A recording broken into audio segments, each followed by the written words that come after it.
It is the choice of an energy which will increase dangers and the risks in this world. It has significant risk. I think one of the largest risks is proliferation, not just because it leads to nuclear bombs, that's probably one possibility, but just because of the waste can be used for dirty bombs. And we know one accident can be devastating. So I would urge caution, a great deal of caution, in exploring the nuclear option.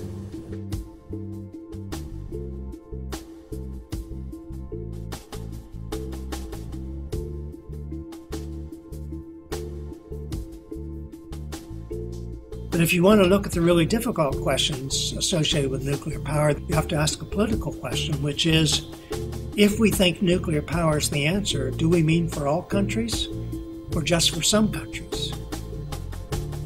If the latter, if we don't think all countries should have access to nuclear technologies, only some, then who makes the A list and the B list, and who enforces it? We don't have to go beyond Iran and North Korea right now to see the sorts of problems associated with that. And the question is, if we are planning and say, oh, we need 10,000 nuclear power plants around the world to support our economy, why then do we not want to have one of them in Iran? So that shows that there's some tensions that we haven't been able to resolve. For all these reasons, I don't think nuclear is going to be a meaningful option in the future, although I know political leaders talk about it, and the nuclear industry would like to support it, but I think it is wishful thinking or denial on a mass scale to believe that these old Cold War technologies are going to be a solution in the 21st century. In turn, much more clever to utilize the capital, to utilize expertise, to utilize, if you want, political energy for alternatives which are more readily available, which are cheaper, and which are becoming effective in a much quicker way. And, of course, alternatives which in the end will have much less risks than the nuclear.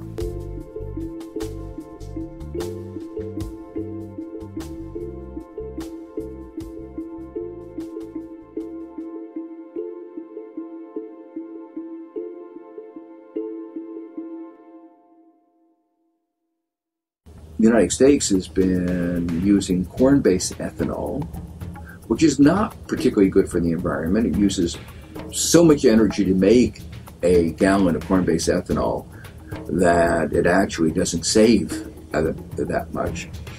And it becomes viable only with huge subsidies from the U.S. government.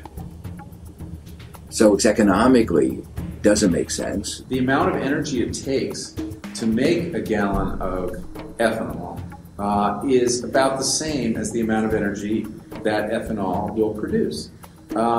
If you count everything, if you count all the energy that went into growing the corn, it takes about a gallon of oil to grow a bushel of corn. So you see, it's not as green as it looks. It looks like a green technology, but in fact it's very black. It already, by the time the corn is grown, it's already soaked in fossil fuel.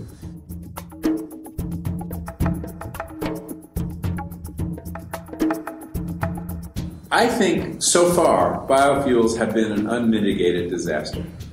Biofuels are one of the most important reasons that food prices have spiked in the last year.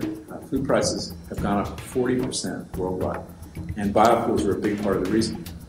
And with this huge U.S. government subsidy, more of that land is being used to feed our automobiles and less to feed people. And that accounts for at least part of the increase in grain price, which is increasing poverty in the third world. The reason it's so upsetting is that, in fact, there is now competition between, you might say, energy to feed people and energy to feed our cars. What happened was when President Bush in 2006 announced these new subsidies and mandates for ethanol, the price of corn went way up. It got up to about $7 a bushel. It's normally under $2. And farmers who were growing other things wanted in on the corn deal, and so they started growing more corn and less soy or wheat. And so the price of all grains went up. And suddenly people around the world found that their ability to feed themselves had been compromised by a decision made by the American president in the White House.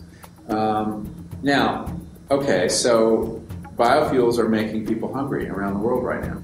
Brazil, some other countries, even Paraguay, have been successful in producing competitive ethanol based on sugar. And that means that to grow sugar, we may cut down forests.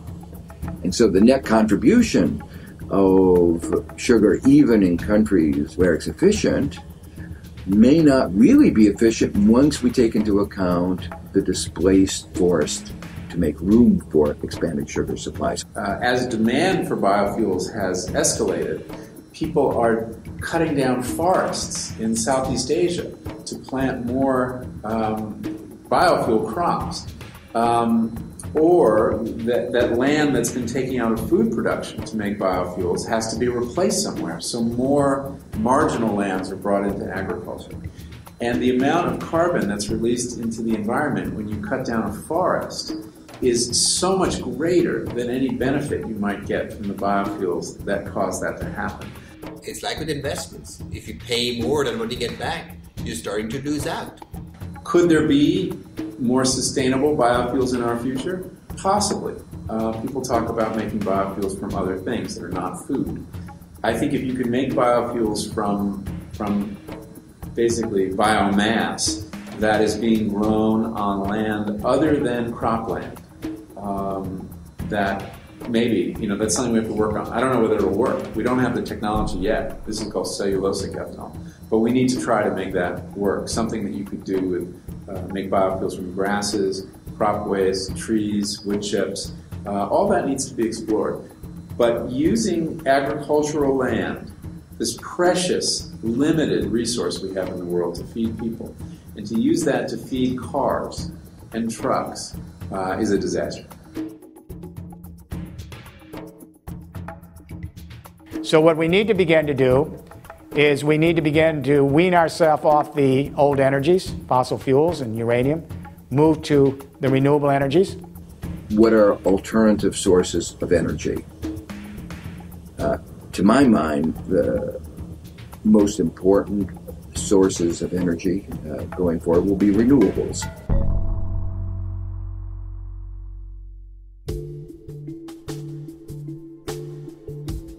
The answer can only be regenerative energies.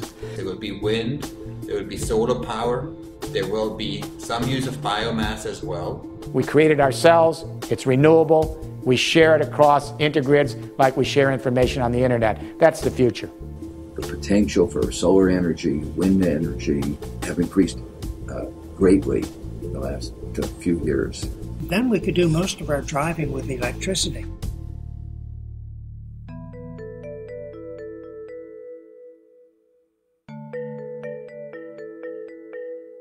We are facing peak oil. We may already have passed peak oil, but that doesn't mean the end of the world. It just means we have to rethink how we structure the energy economy and how we do it quickly. And we have a number of issues converging. One is peak oil. A second is climate change and the urgency of cutting carbon emissions. And it turns out that the things you do to reduce oil use and the things you do to cut carbon emissions to stabilize climate are usually moving everything in the same direction. So that's what we have to look at. Are we able to harness energies in an easy way without harming the environment? Because if it has other kind of harming effects, then we're undermining other abilities to live well. The answer can only be regenerative energies. Energies that are taken from the flow of nature and not from the stocks of nature. And there won't be just one energy source that we can rely on. So there will be many different ones. There will be wind, there will be solar power, some use of biomass as well. Now, what are harvesting? What are flows? Flows of energy are those flows which are animated by the sun.